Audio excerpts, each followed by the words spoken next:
Hi friends, நம்ம இப்போ எங்கே போயிட்டுருக்கோம்னு பார்த்தீங்கன்னா ஈஸியாக தாங்க வந்திருக்கோம். சரி, ஒரு நைட்டில் போயிட்டு ஒரு ஜாலியாக ஒரு ரைட் போகலாம் அப்படின்னு சொல்லிட்டு ஒரே டிப்ரெஷன்லேயே போகுது லைஃபு. ஸோ அதான் ஒரு ரைட் போகலாம், அப்போயாவது கொஞ்சம் மாறுதான்னு சொல்லிட்டு பார்ப்போம்னு பார்த்தோம். சரி, டீ குடிச்சிட்டு வரலான்னு சொல்லிட்டு கோவளம் வரைக்கும் போகலான்னு சொல்லிட்டு தான் நம்ம பிளானு. ஆனால் கோவளம் தாண்டி மகாபலிபுரம் போயிட்டோம். சரி, மகாபலிபுரத்தில் திருப்பிடலாம் அப்படின்னு சொல்லிட்டு பார்த்தா கொஞ்சம் தூரம் போங்க, டீ கடை பண்ணுறீங்க, அங்கே போயிட்டு ஒரு ஃபன் பண்ணி எதுவும் வாங்க மாட்டாங்க, பாப்பா கடை மாதிரி சுற்றி பார்த்துன்னு ஆலு புஜியா. ஆலு புஜியாவா? என்னடா பண்ற? அவன் பின்னாடி போயிட்டு இன்னொருத்தவன் தானே கூட, எங்கடா ஒரு தற்கொலை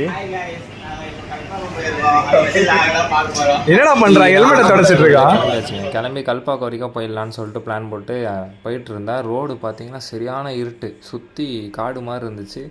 சரின்னு சொல்லிட்டு ஒரு வழியாக கல்பாக்கம் பீச்சு போயாச்சு. போய் பார்த்தா வியூ வேறு லெவல், அங்கே சரியான வியூ.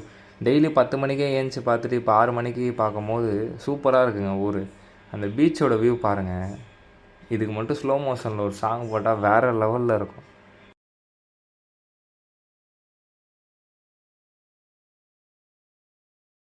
இது வந்து பார்த்திங்கன்னா அந்த கல்பாக்கத்துலேருந்து உள்ளே போனோன்னே அந்த பீச்சுக்கு போகிற வழியில் அப்படியே சூப்பராக இருக்கும். எல்லாமே பார்த்திங்கன்னா வேறு லெவலில் ரோடு, பஸ்ஸு போகிறதுக்கு தனியாக ரோடு, பைக்கு காரு போகிறதுக்கு தனியாக ரோடு. அங்கே இருக்கிற பெட்ரோல் பங்குனால் பார்த்திங்கன்னா அந்த காலத்தில் இருக்கிற மாதிரி இருக்கும்.